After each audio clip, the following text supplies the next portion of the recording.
അസ്സലാമു അലൈക്കും വറഹ്മത്തുള്ളാഹ്. നമ്മളിന്ന് ഒരു റിയാക്ഷനാണ് ചെയ്യുന്നത്. ഒരു ചാനൽ ചർച്ചയുമായിട്ട് ബന്ധപ്പെട്ട് വളരെ രസകരമായിട്ടുള്ള ചില ചർച്ചകൾ അതുമായിട്ട് ബന്ധപ്പെട്ടുള്ള ഒരു റിയാക്ഷൻ വീഡിയോ ആണ് നമ്മളിന്ന് ഉദ്ദേശിക്കുന്നത്. ഈ ഇടയ്ക്ക് വന്നിട്ടില്ല വസ്ത്രധാരണമൊക്കെ ആയിട്ട് ബന്ധപ്പെട്ട് വലിയ വിവാദങ്ങളൊക്കെ നടന്നിരുന്നു. അതെ. അതുമായിട്ട് ബന്ധപ്പെട്ടുള്ളൊരു ചാനൽ ചർച്ചയാണ്. അപ്പോൾ അതിൽ ഈ വസ്ത്രധാരണമൊക്കെ കാണുമ്പോൾ കുറച്ചും കൂടി ശരീരം പ്രദർശിപ്പിച്ചുകൊണ്ടുള്ള വസ്ത്രധാരണം കാണുമ്പോൾ പുരുഷന്മാർക്ക് എന്തെങ്കിലും തോന്നുമോ എന്നുള്ളതാണ് അതിന്റെ ഒരു തീം എന്ന് പറയുന്നത്. നമുക്ക് വീഡിയോയിലേക്ക് പോവാം. ഹാഷ്മിക്ക് ഹണി റോസിന്റെ ഡ്രസ്സ് കണ്ടിട്ട് പ്രത്യേകിച്ച് ഒന്നും തോന്നിയില്ല, അതിലെന്തെങ്കിലും പ്രശ്നമുണ്ടെന്ന് തോന്നിയില്ല എന്നുണ്ടെങ്കിൽ ഹാഷ്മി ഇമ്മീഡിയറ്റ് ആയിട്ട് ഡോക്ടറെ പോയി കാണണം. താങ്കളാണ് ഡോക്ടറെ പോയി കാണണ്ടേ? ഡോക്ടറെ പോയി കണ്ടിട്ട് രാഹുലെ താങ്കളാണ് ഡോക്ടറെ പോയി കാണണ്ടേ? ഹണി റോസിന്റെ വസ്ത്രം കാണുമ്പോൾ താങ്കൾക്ക് എന്തെങ്കിലും വലിയ പ്രശ്നം ഉണ്ടാവുന്നുണ്ടെങ്കിൽ, പരിഭ്രാന്തി ഉണ്ടാവുന്നുണ്ടെങ്കിൽ താങ്കളാ ഡോക്ടറെ പോയി കാണണ്ടേ? തോന്നുന്നുണ്ട്. എന്റെ മനോനിലയ്ക്ക് ഒരു പ്രശ്നവും ഇല്ല. എന്റെ പൊന്നു രാഹുൽ ഈശ്വർ, താങ്കൾ കോവളം ബീച്ചിലൊന്നും പോവല്ലേ?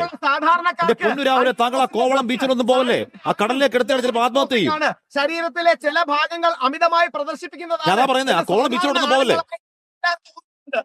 ഞങ്ങൾ സാധാരണക്കാരാണ്. ഹാഷ്മി ഒരു പക്ഷേ മറ്റേ സിദ്ധനായിരിക്കും, ഹാഷ്മി യോഗി ആയിരിക്കും, ഞങ്ങളൊക്കെ സാധാരണക്കാരാണ്. ഇപ്പോൾ രാഹുലേശിൽ ഇതിൽ പറയുന്നത് എന്താ വെച്ചാൽ, ഒരു നഗ്നത പ്രദർശിപ്പിക്കുന്ന ഒരു സ്ത്രീയെ കണ്ടാൽ ഒരു പുരുഷന് സ്വാഭാവികമായി ലൈംഗികമായ ചിന്തകൾ ഉണ്ടാകും. ഇതാണ് രാഹുൽ പറയുന്നത്. അതിനെ വളരെ ശക്തമായി എതിർക്കാണ്.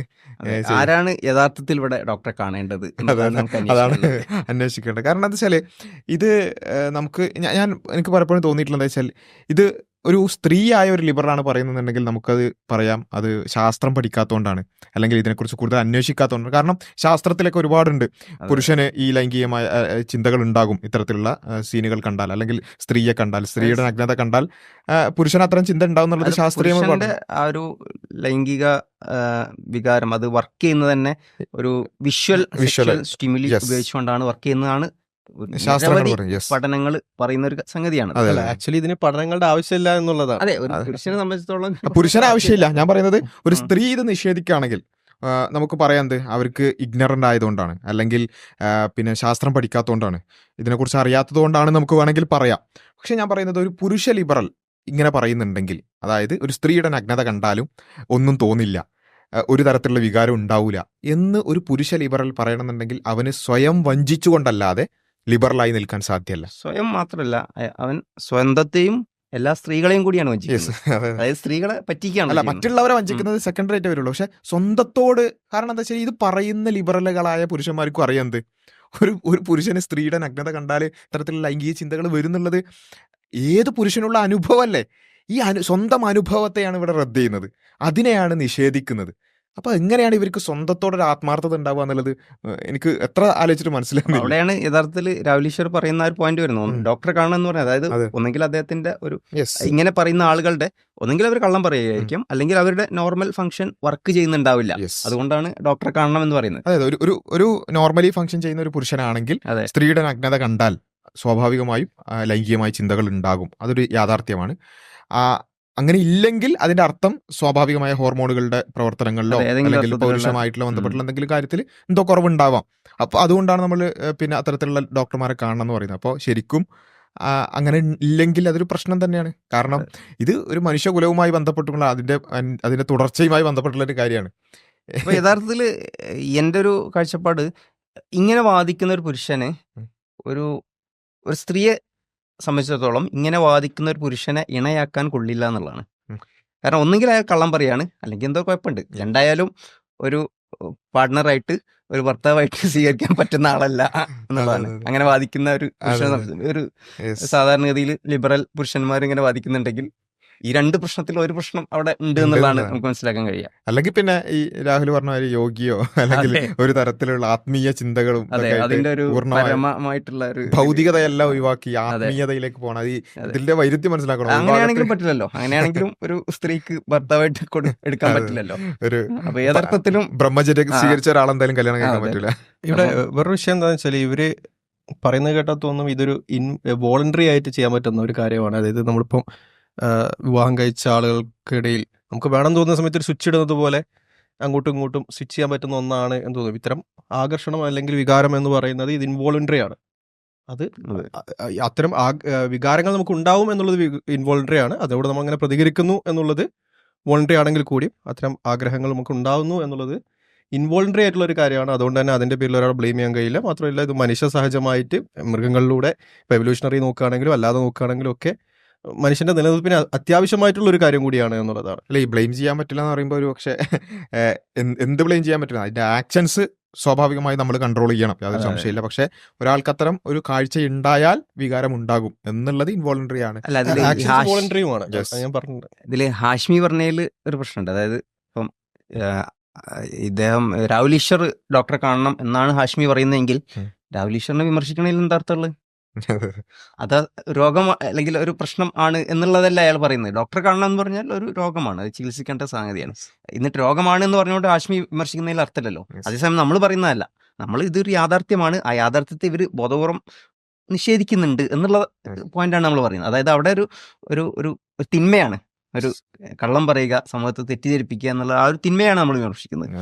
മാത്രമല്ല ഇതിൽ ശരിക്കും നേരത്തെ ഷാനു പറഞ്ഞതുപോലെ ഇവർ ശരിക്കും എങ്ങനെയാണ് ഇതിനെ മനസ്സിലാക്കുന്നത്? ഒരു ലൈംഗിക വികാരം അല്ലെങ്കിൽ റീപ്രൊഡക്ഷൻ, അതുമായി ബന്ധപ്പെട്ടുകൊണ്ടുള്ള ലൈംഗിക ബന്ധത്തെക്കുറിച്ചൊക്കെ ഇവരെങ്ങനെ മനസ്സിലാക്കുന്നത് എനിക്ക് സത്യം പറഞ്ഞാൽ അറിയില്ല. എങ്ങനെയാണ് ഒരു വികാരം ഉണ്ടാവുക ഇങ്ങനെ അല്ലെങ്കിൽ? ഓക്കെ, ഇവർ ഈ പറയുന്നത് നമുക്ക് ഫോർ ഗ്രാൻറ്റഡ് എടുക്കാം. ഒരു സ്ത്രീയെ കണ്ടാൽ ഒരു പുരുഷനൊന്നും തോന്നൂല, ഒരു സ്ത്രീയുടെ നഗ്നത കണ്ടാൽ ഒരു പുരുഷനൊന്നും തോന്നൂല, ഇങ്ങനെ നിൽക്കും. എന്നിട്ടോ ഇവരുടെ ഭാഷയിൽ പറയുകയാണെന്നുണ്ടെങ്കിൽ ഒരു സ്ത്രീയുടെ നഗ്നതയോ അല്ലെങ്കിൽ ആ രൂപത്തിൽ പിന്നെ വസ്ത്രം ധരിച്ച് പരമാവധി പുറത്ത് കാണിച്ചുകൊണ്ടുള്ള ഒരു സ്ത്രീയെ കാണുമ്പോൾ ഇവർക്ക് ഇങ്ങനെ ആഗോളതാപനത്തെക്കുറിച്ചും അതുപോലെ തന്നെ ഇന്ത്യൻ സ്വാതന്ത്ര്യ സമരത്തെക്കുറിച്ചും ലോകമഹായുദ്ധങ്ങളെക്കുറിച്ചൊക്കെ ഇവരിങ്ങനെ ആലോചിച്ചു. ശരിക്കും ഇങ്ങനെ ആണോ?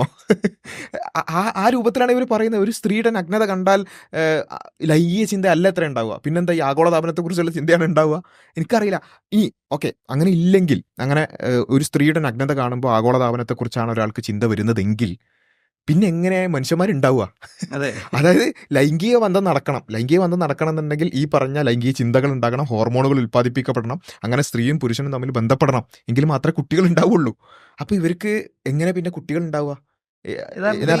നല്ല സ്വിച്ച് ഉണ്ടോ എന്നുള്ളത്? അതെ, കുട്ടികൾ ഉണ്ടാവണം എന്നുള്ള ഉദ്ദേശത്തോടെ ഉറപ്പോടെ ഒട്ടും മനസ്സോടെ ആയിരിക്കും ഇവർ ചെയ്യുന്നത്. അല്ലെങ്കിൽ എന്താ സ്വിച്ച് ഉണ്ടാവും? മാത്രമല്ല എനിക്ക് തോന്നുന്നത് അറിയോ, ഇവര് ഈ ലിബറലുകളെ സംബന്ധിച്ചിടത്തോളം ഇവർക്ക് ഒരു വിക്ടോറിയൻ മൊറാലിറ്റിയുടെ ഒക്കെ ഒരു ബൈ പ്രൊഡക്റ്റ് ആയിട്ടാണെന്ന് അറിയില്ല. ലൈംഗികത എന്ന് പറയുന്നത് അത് സംസാരിക്കുക അല്ലെങ്കിൽ അങ്ങനെ ചിന്ത ഉണ്ടാവുക എന്ന് പറയുന്നത് ഭയങ്കര മോശമാണ് എന്ന ഒരു ഭാഗവും, എന്നാൽ അതേ സമയത്ത് ലൈംഗികതയിൽ പരമാവധി സ്വാതന്ത്ര്യം വേണമെന്നുള്ള അതിനെ നേരെ കോൺട്രഡിക്റ്ററി ആയിട്ടുള്ള മറ്റൊരു വാദവും രണ്ടും കൂടി മിക്സ് ആക്കിയിട്ടുള്ള ഒരു സ്പെഷ്യൽ ആയിട്ടുള്ള ഒരു മിക്സ്ചറാണ് ഈ ലിബറലുകളുടെ വാദം എന്നാണ് ഞാൻ മനസ്സിലാക്കുക. കാരണം ലൈംഗിക ചിന്ത ഉണ്ടാവുക, അതെങ്ങനെ, അത് ഉണ്ടാവാൻ പാടില്ലോ. അതേ സമയത്ത് ലൈംഗികതയുമായിട്ട് പരമാവധി സ്വാതന്ത്ര്യം വേണം. യഥാർത്ഥത്തിൽ ഇവിടെ ഈ പ്രകൃതിപരമായിട്ടുള്ള യാഥാർത്ഥ്യങ്ങളെ നിഷേധിച്ചുകൊണ്ട് ഒരു എന്താണ് പറയാന്നറിയില്ല, ഒരു കപട ലോകത്ത് ഇങ്ങനെ ജീവിക്കുന്ന ഒരു ഉട്ടോപ്യയിൽ ജീവിക്കുകയും അത് പ്രചരിപ്പിക്കുകയും ചെയ്യാന്നുള്ളതാണ്. ഇത് കേൾക്കുന്ന ഏതൊരു മനുഷ്യനും മനസ്സിലാവുന്ന കാര്യമാണ്. ആണായി ജനിച്ച ഓരോ മനുഷ്യനും മനസ്സിലാവുന്ന ഒരു കാര്യമാണ്. മനുഷ്യനെ സംബന്ധിച്ചിടത്തോളം അത് പ്രകൃതിയാ, അത് ബയോളജിക്കലി സ്വതവേ നടക്കുന്ന ഒരു സംഗതിയാണ്. അത് മനുഷ്യനെ ഉരുത്തിരിഞ്ഞു വന്നത് തന്നെ അങ്ങനെയാണ്. അതിന് ഒരുപാട് പിന്നെ ബയോളജിക്കലായിട്ടുള്ള കാരണങ്ങളും ഒക്കെ ഉണ്ട്. അത് യഥാർത്ഥത്തിൽ ഒരുപാട് പഠനങ്ങൾ നടത്തി അത് നമ്മുടെ fMRI സ്കാനൊക്കെ വെച്ചിട്ട് തന്നെ മനസ്സിലാക്കാൻ കഴിയുന്ന സംഗതിയാണ് വിഷ്വൽ സ്റ്റിമുലൈ എന്ന് പറയുന്നൊരു സംഗതി. അപ്പോൾ അത് ഒന്നുമില്ല, ഒന്നും തോന്നില്ല എന്നൊക്കെ പറഞ്ഞ് അതിനങ്ങോട്ട് നിഷേധിച്ച് തള്ളിക്കളയുക എന്നുള്ളത് ബാക്കി ചർച്ചകൾ കൂടി ഞങ്ങൾക്കൊക്കെ തോന്നാറുണ്ട്. ഒരു സാധാരണക്കാർക്കും തോന്നാറില്ല രാഹുൽ. അത് സാധാരണക്കാർക്ക് ഒന്നും തോന്നാറില്ല എന്ന് മൂപ്പരായിട്ട് മൊത്തം സാധാരണക്കാർ 3 പ്രാവശ്യം പറഞ്ഞതുകൊണ്ട് ശരിയായിരിക്കും. 3 പ്രാവശ്യം ആവർത്തിച്ചത് കൊണ്ട് തെറ്റാൻ സാധ്യത. സാധാരണക്കാർക്കൊന്നും തോന്നാറില്ല എന്ന് ഇവരെ എന്താ അടിസ്ഥാനത്തിലാണ് പറയുന്നത്? തോന്നാറില്ലെങ്കിൽ പിന്നെ എന്താ തോന്നുക? ഒരു സ്ത്രീയുടെ നഗ്നത കണ്ടാൽ എന്താ തോന്നുക നിങ്ങൾ പറയണം. അല്ല, അങ്ങനെയാണെങ്കിൽ പിന്നെ എന്തിനാണ് പിന്നെ സമൂഹത്തിൽ എന്തിനാണ് കുളിമുറിയിലൊക്കെ ആളുകൾ അല്ല ഇത് നോക്കൂ, സമൂഹത്തിൽ സ്ത്രീകൾ പിന്നെ ഇപ്പോൾ നമ്മൾ ഈ ഒരു വെസ്റ്റേൺ വേൾഡിലൊക്കെ നോക്കി കഴിഞ്ഞാൽ അല്ലെങ്കിൽ ഇത്തരക്കാരായിട്ടുള്ള സ്ത്രീകൾ എന്തിനാണ് അവർ ബോഡി എക്സ്പോസ് ചെയ്യുന്നത്? എന്തിനാണ്? ഒന്നും തോന്നുന്നില്ലെങ്കിൽ അവരെന്തിനാണ് എക്സ്പോസ് ചെയ്യുന്നത്? അതായത് മറ്റു സ്ത്രീകളെ ആകർഷിക്കാൻ. അല്ല, നോർമലി മനുഷ്യൻ ഡ്രസ്സ് ചെയ്യുന്നതിൽ അതിലൊരു ആകർഷണം അല്ലെങ്കിൽ ബ്യൂട്ടിഫൈ ചെയ്യുക എന്നുള്ളൊരു ഫംഗ്ഷൻ അവിടെ വരുന്നുണ്ട്. അപ്പം ഇത് അങ്ങനെ ഒരു സംഗതി അവിടെ നടക്കുന്നില്ലെങ്കിൽ അതെന്തോ പ്രശ്നമാണ്, അതെന്തോ ആരോഗ്യ പ്രശ്നമാണ്, അതെന്തോ മനോനില പ്രശ്നമാണ്. ചികിത്സിക്കണം രാഹുൽ, അത് ചികിത്സിക്കേണ്ടതാണ്. ഹണി റോസിനെ അല്ല പറയുന്ന ഹാഷ്മിയാണ്. ഒരു വരി ഹണി റോസ് വരും ആൾക്കാർ ഓടിക്കൂടുന്നത് സുകുമാർ റീകോഡിന്റെ പ്രസംഗം കേൾക്കാനോ കാരശ്ശേരി മാഷിന്റെ പ്രസംഗം കേൾക്കാനോ ആണല്ലോ. അങ്ങനെയാണല്ലോ ഹണി റോസ് വരുമ്പോ സുകുമാർ റീകോഡിന്റെ വേദാന്ത പരിചയവും കാരശ്ശേരി മാഷിന്റെ മതസൗഹാർദ്ദവും ഗാന്ധിയും കേൾക്കാന്ന് പറഞ്ഞാണല്ലോ ആൾക്കാർ ഓടിക്കൂടുന്നത്. ആരെയാ കണ്ണടച്ച് പറ്റിക്കുന്നത്? അപ്പൊ ഓടിക്കൂടുന്ന ഹണി റോസിന്റെ കുറ്റമാണോ സാറേ? ഓടിക്കൂടുന്നവർക്ക് വേറെ ഉദ്ദേശം ഉണ്ടെങ്കിൽ അവര് ഈ പറഞ്ഞ രാഹുൽ ഈശ്വർ പറഞ്ഞതുപോലെ എന്തോ കണ്ടങ്ങ് പരിഭ്രാന്തരാൻ വരുന്നതാണെങ്കിൽ ഹണിയുടെ കുറ്റമാണോ അവരുടെ കുറ്റമാണോ?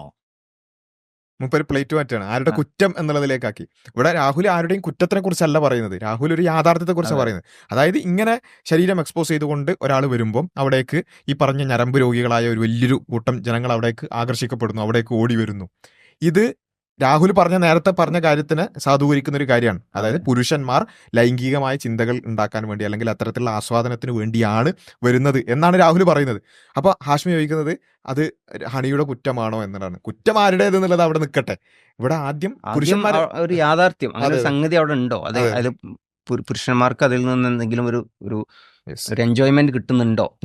നോർമലി വർക്ക് ചെയ്യുന്ന ഒരു പുരുഷനെ സംബന്ധിച്ചിടത്തോളം എൻജോയ്മെന്റ് കിട്ടുന്നുണ്ടോ? ആ എൻജോയ്മെന്റ് കിട്ടണമെന്ന് ആഗ്രഹിച്ചുകൊണ്ട് ആളുകൾ പോകുന്നുണ്ടോ?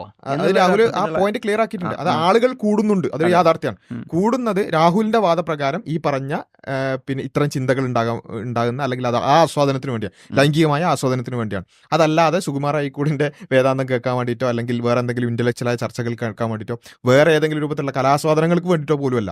അവിടെ വേറെ ഒന്നുമില്ല. ഈ പറഞ്ഞ ശരീരം പ്രദർശിപ്പിക്കുക എന്നുള്ളതാണ് അവിടെ സംഭവിക്കുന്നത് എന്നുള്ളതാണ് രാഹുലിന്റെ പോയിന്റ്. ഒരു ശരീര സൗന്ദര്യം ആസ്വദിക്കുക എന്ന് തന്നെയാണ് അവിടെ പുരുഷന്മാരെ സംബന്ധിച്ച് അവരുടെ ഒരു മെന്റാലിറ്റി വരുന്നത്. അവിടേക്ക് വരുന്നത് വലിയൊരു ഭാഗം പുരുഷന്മാർ തന്നെയാണ്, യാതൊരു സംശയമില്ല. അപ്പൊ അതിൽ ആ ഒരു യാഥാർത്ഥ്യത്തെ രാഹുൽ ചൂണ്ടിക്കാണുമ്പോൾ വീണ്ടും മറ്റൊരു കാര്യത്തെ എടുത്തിട്ടുണ്ട് അതിനെ ഇല്ലാതാക്കുകയാണ് ചെയ്യുന്നത്. അപ്പൊ ഞാൻ നേരത്തെ പറഞ്ഞതുപോലെ സ്വന്തത്തെ വഞ്ചിച്ചുകൊണ്ട് ഈ രൂപത്തിൽ സംസാരിക്കുക എന്നുള്ളതാണ് ഇവർ നിരന്തരം ചെയ്തുകൊണ്ടിരിക്കുന്നത് എന്നുള്ളത് ഇത് കേൾക്കുന്ന ഏതൊരു പുരുഷനും ഞാൻ പറയുന്നത് ഇത് ബോധ്യപ്പെടും. അല്ലെങ്കിൽ നിങ്ങൾ അത്രത്തോളം നിങ്ങൾ സ്വന്തത്തെ വഞ്ചിച്ചെങ്കിൽ മാത്രമേ ഇല്ല എന്ന് പറയാൻ പറ്റുള്ളൂ. ഇങ്ങനെ ഒരു സ്ത്രീയുടെ നഗ്നത കണ്ടാലും പുരുഷനൊന്നും തോന്നൂല, അല്ലെങ്കിൽ വേറെ എന്തോ ഒരു ലൈംഗിക ചിന്തയൊന്നും ഉണ്ടാവില്ല എന്ന് പറയണമെങ്കിൽ സ്വന്തത്തെ വഞ്ചിക്കണം. സ്ത്രീകളാണ് ഇത് കേൾക്കുന്നുണ്ടെങ്കിൽ ഈ പറയുന്നതൊക്കെ ശരിയാണ് എന്ന് വിശ്വസിക്കുന്ന ഏതെങ്കിലും സ്ത്രീകൾ ഉണ്ടെങ്കിൽ നിങ്ങൾ ശാസ്ത്രം പഠിക്കുക. ഹണി റോസിന്റെ വിഷയം മാത്രമല്ല, ഇപ്പൊ മീഡിയയിൽ മൊത്തത്തിൽ പരസ്യങ്ങളിലാണെങ്കിലും അതേപോലെ സിനിമകളിലാണെങ്കിലും പ്രത്യേകിച്ച് ഐറ്റം ഡാൻസ് ഒക്കെ കൊണ്ടുവരുന്നത് തന്നെ ഇത്തരം വികാരങ്ങളെ ചൂഷണം ചെയ്യുക എന്ന ഉദ്ദേശത്തോടെ തന്നെ. അല്ലെങ്കിൽ എന്തുകൊണ്ടാണ് ഈ സിനിമാ നടന്മാർ ഇപ്പൊ നമ്മൾ നേരത്തെ പറഞ്ഞ പോലെ എന്തുകൊണ്ടാണ് സ്ത്രീകൾ അവിടെ ശരീരം എക്സ്പോസ് ചെയ്യുന്നത്, എന്തുകൊണ്ടാണ് പുരുഷന്മാരെ എക്സ്പോസ് ചെയ്യാത്തത്? കാരണം അതിന് മാർക്കറ്റ് ഉണ്ട്. അത് ഏതോ അർത്ഥത്തിൽ അത് മാർക്കറ്റ് ഉള്ളതുകൊണ്ടാണല്ലോ ഇവർ. കാരണം ഇവർ എന്തായാലും ഇപ്പോൾ സിനിമാ നടന്മാരും അത്തരത്തിലുള്ള എന്റർടൈൻമെന്റ് ആർട്ടിസ്റ്റുകളും ഈ ഒരു അവരുടെ ശരീര സൗന്ദര്യവും മറ്റും മാർക്കറ്റ് ചെയ്യുകയാണ് ചെയ്യുന്നത്. അവരുടെ കഴിവും അതേപോലെ അതിലൊരു ഘടകമാണ് ശരീര സൗന്ദര്യവും.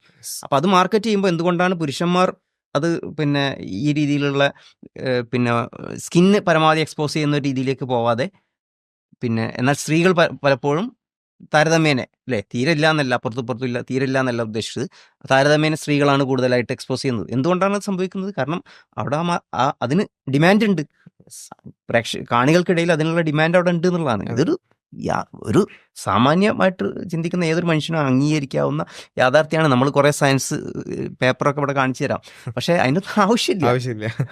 നമ്മൾ കഴിഞ്ഞ കുറെ വീഡിയോകളിലൊക്കെ അത് കാണിച്ചിട്ടുണ്ട്. പക്ഷെ അതിന് ആവശ്യമില്ല. സാമാന്യ യുക്തിയോടുകൂടി അല്ലെങ്കിൽ സ്വന്തം അനുഭവങ്ങളെ വെച്ചിട്ട് ഏതൊരു പുരുഷനും ചിന്തിച്ചാൽ മനസ്സിലാവുന്നതേ ഉള്ളൂ, ഏതൊരു സ്ത്രീക്കും ഇത്തരം ശാസ്ത്രീയ പഠനങ്ങൾ പരിശോധിച്ചാൽ മനസ്സിലാവുന്നതേ ഉള്ളൂ. ഈ യാഥാർത്ഥ്യങ്ങളോടാണ് ഇവർ കണ്ണടക്കുന്നത്. ഇവരെ സംബന്ധിച്ചിടത്തോളം ഇത് എന്തിനു വേണ്ടിയിട്ടാണ്? ഇവർക്ക് അൾട്ടിമേറ്റ് ആയിട്ട് വിചാരിച്ചിട്ടുള്ള സ്വാതന്ത്ര്യം, അവകാശം എന്ന് പറഞ്ഞുള്ള കുറച്ച് സാധനങ്ങളുണ്ട്. അതിന് ഏതെങ്കിലും തരത്തിൽ ഇത് ഒരു കോൺട്രഡിക്റ്റിംഗ് ആയി വരുമോ എന്ന് വെച്ചാൽ, ഒരാൾ വസ്ത്രം ധരിക്കുന്നതിൽ മാന്യത വേണം എന്നെങ്ങാനും പറഞ്ഞു പോയാൽ, അല്ലെങ്കിൽ അങ്ങനെ ഒരു പൊസിഷൻ സ്വീകരിച്ചു പോയാൽ നമ്മൾ മറ്റേ ഒരിക്കലും ചോദ്യം ചെയ്യപ്പെടാൻ പാടില്ലാത്ത സാധനങ്ങൾക്ക് വിരുദ്ധമാകുമോ എന്നൊരു ഭയം മാത്രമാണ് ഇവർക്കുള്ളത്. അപ്പോൾ ഞങ്ങൾക്ക് പറയണമെന്ന് വെച്ചാൽ ഈ യാഥാർത്ഥ്യങ്ങളെല്ലാം ഇവിടെ കുന്നുകൂടുമ്പം ഈ ബോധ്യങ്ങളെ ചോദ്യം ചെയ്യേണ്ടതുണ്ടോ എന്ന് സ്വയം പരിശോധിക്കുക എന്ന് മാത്രമാണ്. അതോടൊപ്പം ഇവിടെ ഇപ്പം രാഹുൽ ഈശ്വർ ഈ വിഷയങ്ങൾ പറയുമ്പം പലപ്പോഴും ആ വിഷയത്തിനെ അഡ്രസ്സ് ചെയ്യുന്നത് ഒരു സൈഡിൽ അതിലുപരി പലപ്പോഴും അങ്ങനെ പറയാനുള്ള അവകാശം പോലും രാഹുൽ ഈശ്വറിന് ഇല്ല എന്നുള്ള രീതിയിലാണ് പലപ്പോഴും നെറേറ്റീവുകൾ പോകുന്നത്. അതായത് അത് പറയാനുള്ള അവകാശം പോലും ഇല്ല. അയാളുടെ ഒരു അഭിപ്രായ സ്വാതന്ത്ര്യത്തിൽ ഞങ്ങളുടേതായ ഈ ഒരു ലിബറൽ ഫെമിനിസ്റ്റ് ആശയത്തിനെതിരായിട്ട് അതിന് സംസാരിക്കാനുള്ള അവകാശം പോലും ഇല്ല എന്നുള്ള രീതിയിലാണ് ആ ഒരു സംസാരങ്ങൾ പോകുന്നത്. വിമർശിക്കാം, പക്ഷെ വസ്ത്രത്തെ വിമർശിച്ചുകൂടാ, ലിബറൽ ആശയങ്ങളെ അതെ. വിമർശിച്ചുകൂടാ എന്നുള്ളതാണ് വരുന്നത്. അപ്പോൾ ഏതായാലും ഈ ഒരു വിഷയത്തിൽ നമുക്ക് കൺക്ലൂഡ് ചെയ്യുമ്പോൾ പറയാനുള്ളത്, സ്വന്തത്തെ വഞ്ചിച്ചുകൊണ്ടല്ലാതെ ഒരാൾക്കും ഇത്തരം വാദങ്ങൾ പറയാൻ സാധ്യമല്ല എന്നുള്ളതാണ് അൾട്ടിമേറ്റ്ലി പറയാനുള്ളത്. അത് ഇത് കേൾക്കുന്ന ലിബറലുകളായ അല്ലെങ്കിൽ ഈ പറയുന്നതൊക്കെയാണ് ശരി എന്ന് വിചാരിക്കുന്ന ആളുകൾ സ്വന്തത്തിൽ നെഞ്ചത്ത് കൈവച്ചിട്ടൊന്ന് ആലോചിച്ച് നോക്കുക. ഇന്ന് കിടക്കുമ്പോൾ ഒന്ന് സ്വന്തത്തോടൊന്ന് ചോദിച്ചു നോക്കുക, ശരി തന്നെയാണോ? പിന്നെ എന്തിനാണ് ആളുകൾ ഈ പോണൊക്കെ കാണുന്നത്?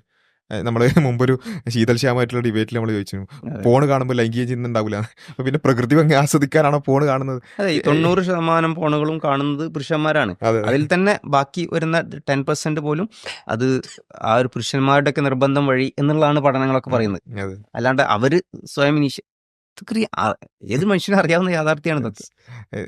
ആരും അല്ലെങ്കിൽ തന്നെ നമുക്കറിയാലോ ഒളിഞ്ഞു നോക്കുന്നത് എന്തിനു വേണ്ടിയിട്ടാണ്, അല്ലെങ്കിൽ ഈ പിന്നെ ഒളിക്യാമറകൾ വെക്കുന്നത് എന്തിനു വേണ്ടിയാണ്, പോണ് കാണുന്നത് എന്തിനു വേണ്ടിയാണ്. അതേപോലെ തന്നെ നിങ്ങളുടെ പരിചയത്തിലുള്ള പുരുഷന്മാരെ നിങ്ങൾ കാണുന്നതല്ലേ അറ്റ്ലീസ്റ്റ്, അല്ല ഇത്തരത്തിലുള്ള ഒരു കുറച്ച് എക്സ്പോസിങ് ആയിട്ടുള്ള ആളുകളെ കാണുമ്പോൾ, സ്ത്രീകളെ കാണുമ്പോൾ ഒളിഞ്ഞു നോക്കുന്ന, കമന്റ് അടിക്കുന്ന ആളുകളെയൊക്കെ നമുക്ക് അല്ല, കാണാം. ഇതൊക്കെ ഇങ്ങനെ സമൂഹം അങ്ങനെ പഠിപ്പിച്ചുകൊണ്ടാണ് അതെ, സമൂഹം ഇങ്ങനെ പ്രോഗ്രാം ചെയ്തുകൊണ്ടാണ് എഴുതി പഠിപ്പിക്കുകയാണ്. നിങ്ങൾ ഇങ്ങനെ കണ്ടാൽ നിങ്ങൾക്ക് എന്തോ സുഖം കിട്ടും എന്ന് എഴുതി പഠിപ്പിക്കുകയും അങ്ങനെ സുഖം ഉണ്ടാവുകയും. ഇത് സെൻസ് വേണ്ടേ? എന്തെങ്കിലുമൊക്കെ പറയാന്നല്ലാണ്ട്. അതെ, നമുക്ക് മുമ്പുള്ള മൃഗങ്ങളൊക്കെ അതെ. പഠിപ്പിച്ചതായിരുന്നു. അതെ അതെ അല്ല, ഇവിടെ വീണ്ടും നമ്മൾ ആവർത്തിക്കേണ്ട ഒരു കാര്യം എന്താണെന്ന് വെച്ചാൽ, ഇപ്പം വികാരം എല്ലാവർക്കും ഉണ്ടാവും, സാധാരണക്കാരെ എല്ലാ പുരുഷന്മാർക്കും ഉണ്ടാവും. അതേപോലെ അതിൽ എല്ലാവരും പ്രലോഭിതരാവും. പക്ഷെ ആ പ്രലോഭനത്തിന് കീഴ്പ്പെട്ടുകൊണ്ട് പോകുന്നവരും ഉണ്ട്, അതല്ല അവിടെ പോകാതെ അതിൽ നിന്ന് വിട്ടു നിൽക്കുന്നവരും ഉണ്ട് എന്നുള്ളത് നമ്മൾ മനസ്സിലാക്കേണ്ടതുണ്ട്. അപ്പം അത് നമ്മുടെ കയ്യിലാണ്. അതെ.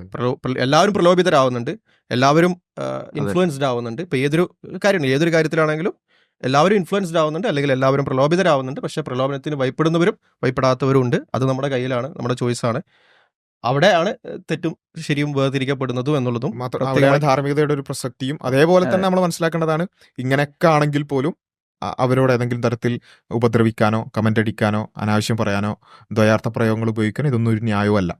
ഈ പറയുന്ന എല്ലാം ഉണ്ടെങ്കിൽ കൂടി അത്തരം തെറ്റുകൾക്കൊരു ന്യായമല്ല. പല ആൾക്കാരും ഇതിങ്ങനെ പറയുമ്പോൾ, ഇതിന്റെ യാഥാർത്ഥ്യം പറയുമ്പോൾ, ഒരു സ്ത്രീയുടെ നഗ്നത കണ്ടാൽ പുരുഷന് വികാരം തോന്നും എന്നുള്ള യാഥാർത്ഥ്യം പറയുമ്പോൾ, കണ്ടോ, അപ്പോൾ വസ്ത്രം ധരിക്കാത്തവരെന്ത് ചെയ്യാന്നാണോ നിങ്ങൾ പറയുന്നത്, പീഡിപ്പിക്കാന്നാണോ പറയുന്നത് എന്ന് ചോദിക്കുന്ന ആൾക്കാരുണ്ട്. അപ്പോൾ അങ്ങനെയല്ല പറയുന്നത്, മറിച്ച് ഇതൊരു യാഥാർത്ഥ്യമാണ്. അത് മറ്റ് പ്രവർത്തനങ്ങളിലേക്ക് നിയന്ത്രണമില്ലാത്ത, ധാർമ്മികതയില്ലാത്ത പുരുഷന്മാരെ നയിക്കുന്നുണ്ട്. അപ്പോൾ അവിടെ ധാർമ്മികത വേണം, പുരുഷന്മാർക്ക് ധാർമ്മികത വേണം, പുരുഷന്മാർക്ക് കൺട്രോൾ വേണം, യാതൊരു സംശയമില്ല എന്ന് വെച്ച് ഈ പറഞ്ഞ യാഥാർത്ഥ്യം ഇല്ലാതാവുന്നില്ല. അതെ, അത് ഇപ്പോൾ ഉദാഹരണത്തിന് മനുഷ്യന് ഭക്ഷണത്തോട് വിശപ്പുണ്ടാവും. ഒരു രുചികരമായ ഭക്ഷണം കണ്ടാൽ മനുഷ്യന് പിന്നെ അത് ഒരു ആഗ്രഹം ഉണ്ടാവും, ആ ഒരു ഭക്ഷണത്തോടുള്ള ഒരു വിശപ്പും ആഗ്രഹവും ഒക്കെ ഉണ്ടാവും. ഇപ്പം അങ്ങനെ ഒരു ആഗ്രഹം ഇല്ല എന്ന് പറഞ്ഞ് നിഷേധിക്കുന്നത് വിഡ്ഢിത്താണ്. അതേസമയം അങ്ങനെ ഒരു ആഗ്രഹം ഉണ്ടായിരിക്കെ തന്നെ അത് അന്യായമായ രീതിയിൽ അത് കൈവശപ്പെടുത്താനോ അല്ലെങ്കിൽ കാശ് കൊടുക്കാതെ അത് വാങ്ങി കഴിക്കാനോ കട്ടെടുക്കാനോ അയാൾക്ക് അവകാശമില്ല. ഒരു വ്യക്തിക്ക്, ആണായാലും പെണ്ണായാലും അതിനുള്ള അവകാശമില്ല. എന്നാൽ പിന്നെ അതേ സമാനമായ രീതിയിലാണ് ഇവിടെയും. അതായത് ഇതില് ഇപ്പൊ സംഭവിക്കുന്ന കാര്യം എന്താ വെച്ചാല്, പിന്നെ ഒരു കളവ് നടന്നു, ഒരു നല്ല രുചികരമായ ഭക്ഷണം അവിടെ ഇങ്ങനെ തുറന്നു വെച്ചു, അവിടെ കളവ് നടന്നു. അപ്പോ ഒരാൾ വന്നിട്ട് പറയാണ്, ഇതിൽ പല കാര്യങ്ങളുടെ ആ കളവൊക്കെ തെറ്റാണ്, പക്ഷെ ഒരാൾക്ക് രുചികരമായ ഭക്ഷണം കണ്ടാൽ അത് തിന്നാനുള്ള തോന്നൽ ഉണ്ടാകും, ജസ്റ്റ് ആ തോന്നൽ ഉണ്ടാകും എന്ന് മാത്രം പറഞ്ഞു. അപ്പൊ പറയണം, കണ്ടോ ആ കളവിനെ ന്യായീകരിക്കുകയാണ് എന്ന് പറയുന്നത് പോലെയാണ് ഇവിടെ ഒരു വിഭാഗം വലിയ തെറ്റ് ചെയ്തിട്ടുണ്ട്. അനാവശ്യമായ പദപ്രയോഗങ്ങൾ, ദ്വയാർത്ഥ പ്രയോഗങ്ങൾ, അതുപോലെ തന്നെ ഉപദ്രവങ്ങൾ, ഇതൊക്കെ ഉണ്ട്. അതൊക്കെ തെറ്റാണ് എന്നുള്ളതിൽ യാതൊരു സംശയമില്ല. അല്ല, ഇതിൽ ഒരു ചോദ്യം വരാൻ സാധ്യതയുള്ളത്, പിന്നെ എന്തുകൊണ്ടാണ് ഇത് ഇപ്പൊ ചർച്ച ചെയ്യുന്നത് എന്നുള്ള ആംഗിൾ ചോദിക്കാൻ സാധ്യതയുണ്ട്. അതായത് ഇങ്ങനെ ഒരു വിഷയം വരുമ്പോൾ ഇതിന് എന്താണ് നമുക്ക് പറയാം? ഞാൻ മനസ്സിലാക്കുന്നത്, സ്വാഭാവികമായിട്ടും നമ്മളൊരു വിഷയം വരുമ്പോൾ അതിന്റെ പല വിഷയങ്ങളും ചർച്ചയാവും, അതുമായിട്ട് ബന്ധപ്പെട്ട പലതും ചർച്ചയാവും. അതൊരു സ്വാഭാവികതയാണ്. അല്ലാണ്ട് ഒരു വിഷയം ചർച്ച ചെയ്യുന്നതിന്റെ അർത്ഥം വേറെ വിഷയം ചർച്ച ചെയ്യാൻ പാടില്ല എന്നോ, അല്ലെങ്കിൽ ഇപ്പോൾ ഉദാഹരണത്തിന് പിന്നെ ഒരു വ്യവസായ പ്രമുഖൻ അറസ്റ്റിലായി എന്ന് പറഞ്ഞു കഴിഞ്ഞാൽ അതിൻ്റെ അർത്ഥം ഇനി പിന്നെ അപ്പുറത്തുള്ള ആളെ പറ്റിയോ അപ്പുറത്തെ വിഷയങ്ങളൊന്നും ചർച്ച ചെയ്യാൻ പാടില്ല എന്നല്ല. അതേപോലെ നമ്മൾ പറയുന്ന ഇനി ഇതിന്റെ ശേഷം പറയുന്ന എല്ലാ കാര്യങ്ങളും ഒന്നെങ്കിൽ ഇയാൾക്ക് അനുകൂലം അല്ലെങ്കിൽ ഇയാൾക്ക് എതിര്, അല്ലെങ്കിൽ അതല്ലാതെ ഒരു വിഷയം ഈ ഇതുമായിട്ട് ബന്ധപ്പെട്ട് ഇതല്ലാതെ വേറെ വിഷയം നമുക്ക് പറയാൻ പറ്റില്ല. അവിടെയാണ് നമ്മൾ പറയുന്നത്, ഇവിടെ നമ്മൾ പറയുന്നത് വെച്ചാൽ ഇവർ ചെയ്യുന്ന കാര്യം തെറ്റാണ്, ഈ പറഞ്ഞ ഉപദ്രവിക്കുന്നവരും കമന്റ് അടിക്കുന്നവരും ചെയ്യുന്ന കാര്യം തെറ്റാണെന്ന് പറയുന്നതോടൊപ്പം തന്നെ മറുഭാഗത്ത് നമുക്ക് വിയോജിപ്പുകളുണ്ട്. ഇത് ഏത് വിഷയത്തിലും പിന്നെ ഒന്നുകിൽ അപ്പുറത്ത് അല്ലെങ്കിൽ ബ്ലാക്ക് ആൻഡ് വൈറ്റ് ആയിട്ടുള്ള നിലപാടുകളല്ല, മറിച്ച് രണ്ടു ഭാഗത്തും നമുക്ക് ചർച്ച ചെയ്യേണ്ടുന്ന വിഷയങ്ങൾ ഉണ്ട് എന്ന് പറയുക എന്നുള്ളത് അതായത് സ്വാഭാവികം. യഥാർത്ഥത്തിൽ അത് പറഞ്ഞതാണ് ഇവിടെ രാഹുൽ ഈശ്വർ ചെയ്തത്.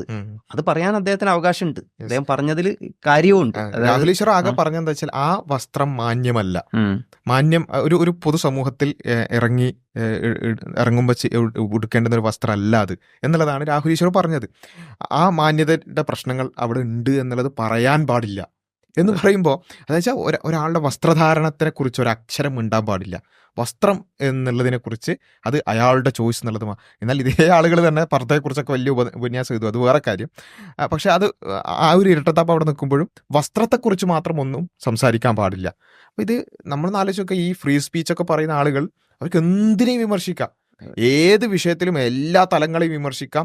ഈവൻ നമ്മുടെ രാജ്യത്തിൻ്റെ പ്രധാനമന്ത്രിയെ വിമർശിക്കാം, ഗവൺമെൻറ്റിനെ വിമർശിക്കാം, പ്രതിപക്ഷത്തെ വിമർശിക്കാം, മുഖ്യമന്ത്രിനെ വിമർശിക്കാം, നിയമങ്ങളെ വിമർശിക്കാം, കോടതി വിധികളെ പോലും വിമർശിക്കാം. പക്ഷേ വസ്ത്രത്തെക്കുറിച്ച് മുണ്ടാൻ പാടില്ല. ഇത് എന്ത് യുക്തിയാണെന്നുള്ളതാണ് എനിക്ക് മനസ്സിലാകാത്തത്. അപ്പോൾ നമ്മൾ നമ്മൾ കണ്ട ഈ ഒരു ചർച്ചയുമായി ബന്ധപ്പെട്ട് നമ്മളെ ചില അഭിപ്രായങ്ങൾ അത് പ്രകടിപ്പിച്ചു എന്നുള്ളതാണ് നമ്മളിവിടെ ചെയ്തിട്ടുള്ളത്. അവിടെ നമ്മൾ ഒരു വ്യക്തിക്ക് അവഹേളനം നേരിട്ട അവസ്ഥ, അതിനെ തീർച്ചയായിട്ടും നമ്മൾ അങ്ങനെ അവഹേളിച്ച ആളെ എതിർക്കണം. അതിന് പൂർണ്ണ പിന്തുണയുണ്ട്. അതിനുള്ള ശിക്ഷ അദ്ദേഹത്തിന് കിട്ടണം എന്ന് തന്നെയാണ് നമ്മുടെ നിലപാട്. അതോടൊപ്പം രാഹുൽ ഈശ്വർ ഇവിടെ പ്രകടിപ്പിച്ച അഭിപ്രായങ്ങൾ, പിന്നെ അത് പറയാൻ അദ്ദേഹത്തിന് സ്വാതന്ത്ര്യമുണ്ട്. അതേപോലെ അദ്ദേഹം പറഞ്ഞ ആ ഒരു കണ്ടന്റും തീർച്ചയായിട്ടും നമ്മൾ യോജിക്കുന്നുണ്ട്. അതേപോലെ ഹാഷ്മി പ്രകടിപ്പിച്ച കാര്യങ്ങൾ, അതിൽ ഒരുപാട് വൈരുദ്ധ്യങ്ങളുണ്ട്, ഒരുപാട് പ്രശ്നങ്ങളുണ്ട്. ഈ ഒരു വിഷയങ്ങളാണ് നമ്മളിവിടെ ശ്രദ്ധ ക്ഷണിച്ചത്. അപ്പോൾ മറ്റൊരു വീഡിയോയുമായിട്ട് വീണ്ടും കാണാം. അസ്സലാമു അലൈക്കും വറഹ്മത്തുള്ളാഹി.